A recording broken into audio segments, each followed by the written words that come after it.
तो हम लोग जिम्बाब्वे से जीत गए।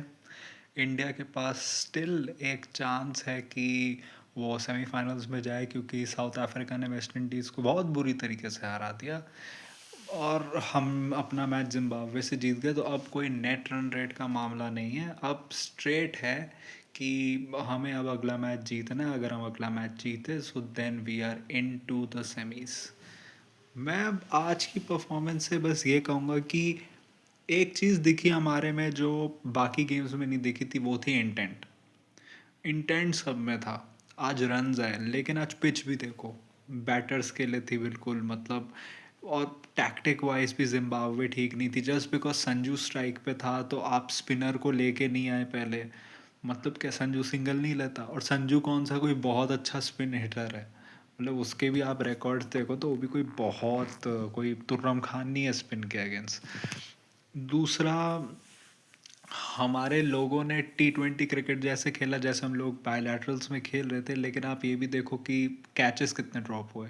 ईशान किशन का एक कैच ड्रॉप हुआ, सूर्य कुमार यादव का एक कैच ड्रॉप हुआ है। तो इन लोगों के कैच भी ड्रॉप हुए हैं। आप ये कह सकते कि इन्होंने इंटेंट से खेला है, लेकिन अब वैसा नहीं हाल हो जाए जो वो न्यूजीलैंड के अगेंस्ट जो मैच हुआ था बायलैटरल में। वहाँ एक शिवम दुबे खेलते रह गया, बाकी सब ने वो अपनी विकेट फेंक के कर दी। दूसरा, बाकी सब टीम्स इतनी स्टूपिड नहीं होगी, उनके पास प्लान्स होंगे कि कब स्पिनर को लाना है, कब किसको लाना है। स्पेशली वेस्ट इंडीज़ जैसी टीम जो मोस्ट लाइकली अकील और गुदकेश मोटी दोनों को खिलाएंगे, कि अकील से वो लोग पावर प्ले में डालें। तो वो है प्रॉब्लम। दूसरा, एक चीज़ ये भी कि आज तिलक के रन आ गए, मतलब बहुत 44 इन लाइक 14 15 16 बॉल्स आ गए। हार्दिक का 50 आ गया, अभिषेक का 50 आ गया। आई थिंक अभिषेक के 50 से आप ये कहोगे कि देखो स्टार्टिंग में कुछ कुछ एज के रन थे, लेकिन वो एजेस ऐसे थे कि उसमें कोई आउट नहीं होना था। लेकिन बात ये भी कि वो 55 for 30, लेकिन जब आप 40 रन से ज़्यादा मार दो तो आप अभिषेक से जनरली एक्सपेक्ट करते हो कि अगले 10 15 बॉल में वो और 40 मारे। आप इससे कह सकते हो कि Abhishek is back in the groove, कि कुछ रन्स तो आए, अभी तक तो ज़ीरो चल रहा था। दूसरा, ईशान वॉज गुड मैं कहूँगा, लेकिन मे बी वो थोड़ा और आगे कर सकता था अपने लिए।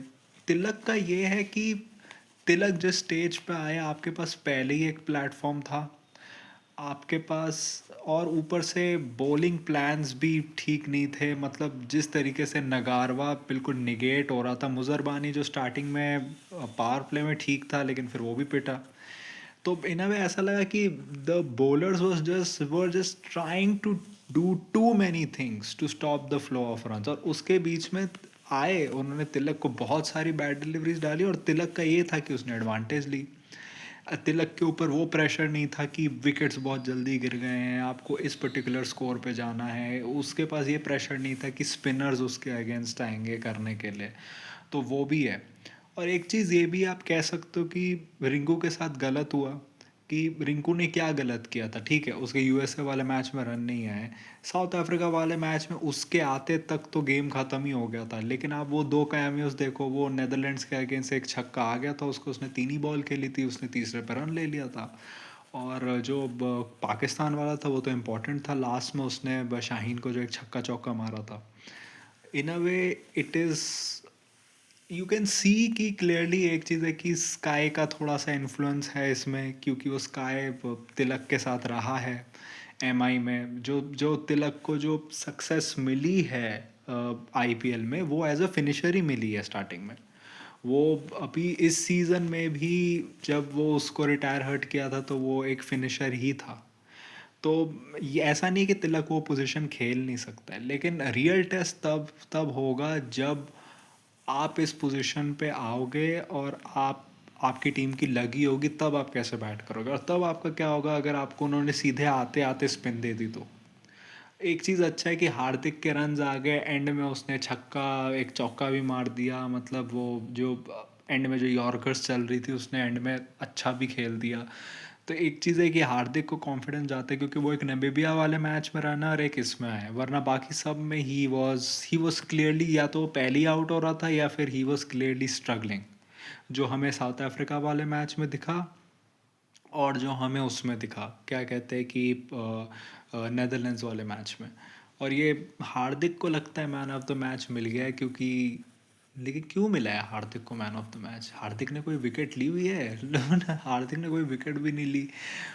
ठीक है, मतलब किसको ही बनाते मैन ऑफ द मैच आप, मेरे हिसाब से। और दूसरा मुझे एक चीज़ नहीं समझ आई कि ठीक है, आपने 250 रन मारे, 257 रन मार दिए, तो आप चीज़ें ट्राई कर रहे हो फील्ड पे। लेकिन जब आपका पिछला मैच आपकी बॉलिंग 24-3 से आपने 187 फॉर 7 दे दिए, तो क्या आपको as a full throttle attack नहीं करना चाहिए था जिम्बाब्वे को, कि हम पूरा जो हम प्लान्स बाकी सब टीम के अगेंस्ट करने वाले वैसी बॉलिंग करते हैं कि भाई पूरा इन फॉर्म जाएंगे वेस्ट इंडीज़ के अगेंस्ट। तो ये थोड़ा सा लैक लस्टर एटीट्यूड मुझे दिखता है। वैसे स्काई भी फील्ड के अंदर कभी इंटरेस्टेड है, कभी डिसइंटरेस्टेड है, कभी he look like he is done with the team. ठीक है, आप हार्दिक को कॉन्फिडेंस देना चाहते हो उसको पावर प्ले में बॉलिंग करके, लेकिन आप वेस्ट इंडीज़ के अगेंस्ट बुमराह को देने वाले हो। और ये हमें दिखा है। आप वर्ल्ड कप से पहले आपने डिसाइड किया कि आप हार्दिक और अर्शदीप को कराओगे पावर प्ले में।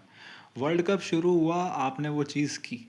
साउथ अफ्रीका वाला गेम है, आपको लगा भाई ये तो बहुत बड़ी टीम है, तो हम वहाँ बुमराह को डाल देते हैं। छोटी टीम है तो हम हार्दिक को डाल देते हैं। आप ठीक है, वो विकेट्स ले लेगा छोटी टीम के आगे तो कॉन्फिडेंस में आ जाएगा, लेकिन एक जो बंदा न्यू बॉल से बॉल डालता है और एक जो बंदा वन चेंज डालता है, वो अलग टैक्टिक्स यूज़ करता है। आप जितना भी कॉन्फिडेंस दे दो, लेकिन उसको बॉलिंग तो डिफरेंट ही करनी पड़ेगी ना, जब वो डिफरेंट फेजेस में बॉल डालेगा तो इससे फ़ायदा कितना हो रहा है? अगर आज पिक ऑफ द बॉलर्स तो अर्शदीप ही है। अर्शदीप फाइनली लुक्ड लाइक कि भाई वो अर्शदीप है। उसने जिस तरीके से पहले 2 ओवर डाले, लास्ट के जो 2 ओवर डाले, जो उसने यॉर्कर की एक्सिक्यूशन की है। दुबे भाई तू थोड़ा पीछा छोड़ भाई, कितने भाई तूने बॉलें डालती? पहले ओवर में 10 बॉलें, दूसरे ओवर में भी एक नो बॉल वाइड, उसमें भी 8 बॉलें, मतलब 20 बॉलें तो ऐसे ही डाल ली। 18 बॉलें, 3 ओवर तो तूने 2 ओवर में डाल ली है। पूरे टूर्नामेंट में 5 नो बॉल दे चुका है, पता नहीं कितनी 4-5 वाइड भी दे दी, छक्के चौके, 2 ओवर में 40 रन। वो एक विकेट आ गया, वो भी वो क्योंकि नीचे वाला है उसको, ताकि मैं छक्का मार दूंगा, वरना कोई भी नॉर्मल बैट्समैन होता ना उस पर भी छक्का आता। और स्पेशली दुबे की बॉलिंग इसलिए है कि दुबे की बॉलिंग उन पिचेस पे तो चल जाती है जो थोड़ी स्टिकी होती है, लेकिन जहाँ पे बैटर्स थोड़ा अच्छा कर रहे हैं, उतनी ज़्यादा डिफ़िकल्ट पिच नहीं है, वहाँ पे दुबे पिटता ही है। और दुबे को भी ये चीज़ करनी पड़ेगी कि भाई अगर तुम छक्के चौके कर रहे हो तो ठीक है, लेकिन एटलीस्ट नो बॉल वाइड तो मत डालो। क्योंकि एटलीस्ट नो बॉल वाइड नहीं डालोगे तो बाकी सब चीज़ें हम कंट्रोल कर सकते हैं, कि तेरे को बता सकते कि तू इधर डाल, तू ऐसे डाल। नो बॉल वाइड को तो तुम्हें खुद कंट्रोल करना पड़ेगा। दूसरा एक और चीज़ है, अक्षर पटेल पहले 1-2 ओवर में पेस वेरिएशन कर रहा था, फ्लाइट कर रहा था बॉल को, तो ठीक था। लेकिन जब भी he was bowling in the 90s, या फिर जब भी वो डार्ट करके डाल रहा था, फ्लाइट नहीं दे रहा था, आराम आराम से मार रहे थे। तो हमारे सारे बॉलर्स फिट हैं। आज बुमराह के भी स्टार्टिंग के कुछ कुछ यॉर्कर्स ठीक थे। ब्रायन बेनेट के जगह ब्रायन बेनेट को कह सकते कि उसने आखिर में लात मार दी, वो बच गया, वरना आउट ही होता वो। लेकिन फिर ये भी है कि मैं बुमराह को बैक करूँगा, क्योंकि एटलीस्ट भाई वो बुमराह बुमराह है। उसने वो साउथ अफ्रीका वाले मैच में उसने कितने 15 रन दिए थे, और वहाँ पे बाकी सब ने क्या हाल किया था हमें पता है। रियल अगर हमें किसी को, और उसने आज ट्राई करा है उस, वो अगर वो आउट करने के लिए रियली जाता तो मे बी कुछ और होता है, उस इंटेंसिटी से करता तो। रियल प्रॉब्लम वरुण चक्रवर्ती हो रहा है, क्योंकि वो लोग उसको, मतलब क्लियर दिख रहा है कि वो लोग टारगेट कर रहे हैं, और वो जब टारगेट हो रहा है तो उसके बाद उसको विकटें नहीं आ रही। और अगर आपके दोनों स्पिनर्स को एक एक ही विकटें जा रही हैं, तो फिर आपको शिवम दुबे का ऑप्शन यूज़ करना पड़ेगा गेम में, क्योंकि आपको है कि भाई फिर हमें अपने मेन बॉलर्स को एंड तक थोड़ा बचाना है, कि भाई वरना अगर हम पहले यूज़ कर लेंगे तो हमारा हाल ख़राब हो जाएगा। दुबे से कहीं से 1-2 ओवर निकाल ले कि कहीं ज़्यादा ज़्यादा रन्स नहीं आए, वरना तो हमारा हाल हो जाएगा। तो ये थोड़ी सी वरी करने के लिए अब आपके पास ज़्यादा चीज़ें हो गई हैं इस बॉलिंग के बाद, जो आप कर रहे थे कि हाँ आराम से करते हैं ना, आराम से करते हैं क्योंकि ज़्यादा रन है।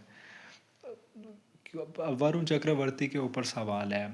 अक्षर पटेल कैसे करेगा वो? मतलब ठीक है वो वापस आ गया, लेकिन आपको भी तो वो चीज़ करने की ज़रूरत है ना, कि मतलब कि आप भी करते, बड़ा रन रेट का करते, तब भी आप वेस्ट इंडीज से तो नीचे ही रह जाते, लेकिन तभी भी करते तो एटलीस्ट। और अब आपके बॉलिंग के पे भी सवाल उठ गए। हार्दिक पांड्या का एक अच्छी चीज़ है कि दे डिड गुड, उसको उन्होंने एंड में ओवर करवाया। मेरे हिसाब से दुबे के जगह पे वो हार्दिक को भी एक और ओवर दे सकते थे, लेकिन मे बी दे वांटेड कि दुबे को कॉन्फिडेंस मिल जाए। हार्दिक ने जो एक्सिक्यूशन की यॉर्कर्स की, जो उसने साउथ अफ्रीका अगेंस्ट यूज़ ही नहीं की, वो अच्छा लगा मेरे को, इवन विथ अर्शदीप। लेकिन बैटिंग, मेरा तो बस यही कहना है कि आपकी इंटेंट अच्छी है, और आप एक चीज़ लकी हो कि आपके जो जो वेन्यूज़ है अब मैचेस के, वो सारे हाई स्कोरिंग ही है।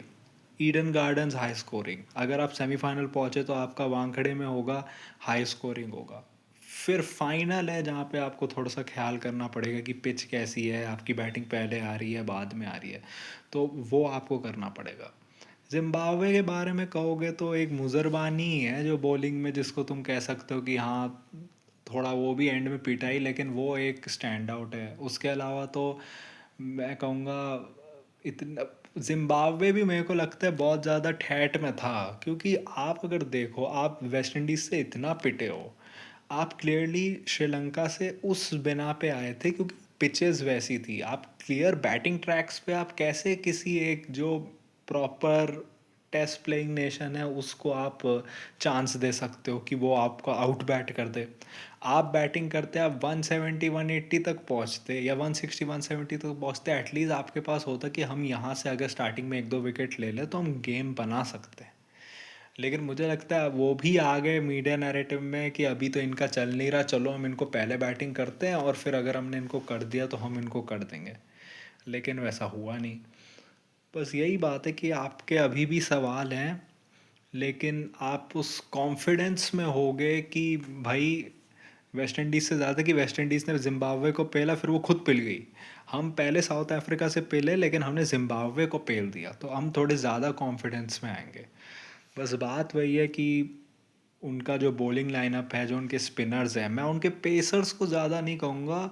आई थिंक आप पेसर्स को काउंटर कर लोगे, मे बी थोड़ा सा अगर वो चेंज ऑफ पेस का ट्राई करें तो थोड़ा हो सकता है होल्डर, या फिर अब क्या कहते हैं कि वो कौन है, वो मैथ्यू फोर्ड थोड़ा ट्राई करे तो हो सकता है। शमार जोसेफ का तो आप कर लोगे, आपको रियली स्पिनर्स का है। आपको होना चाहिए कि आपकी बॉलिंग का क्या, वो रोमारियो शेफर्ड नंबर 9 पे आके 50 मार रहा है, और अगर इसी तरीके से आपके स्पिनर्स का रहा तो आपके लाले पड़ सकते हैं। सो what do you think about the match? What do you think about my review? Tell me in the comment section. If you like this type of content, like this video, share and subscribe. If you don't, then share with those who do. My social media accounts, which are my Twitter/X account and my Instagram account, links are in the description, so go follow me on that. My UPI ID link, which is shabboy@okicici, is also in the description, so go donate any amount of money which you can, which can help me make YouTube a permanent career option. So that was it for today. So thank you, goodbye, alvida.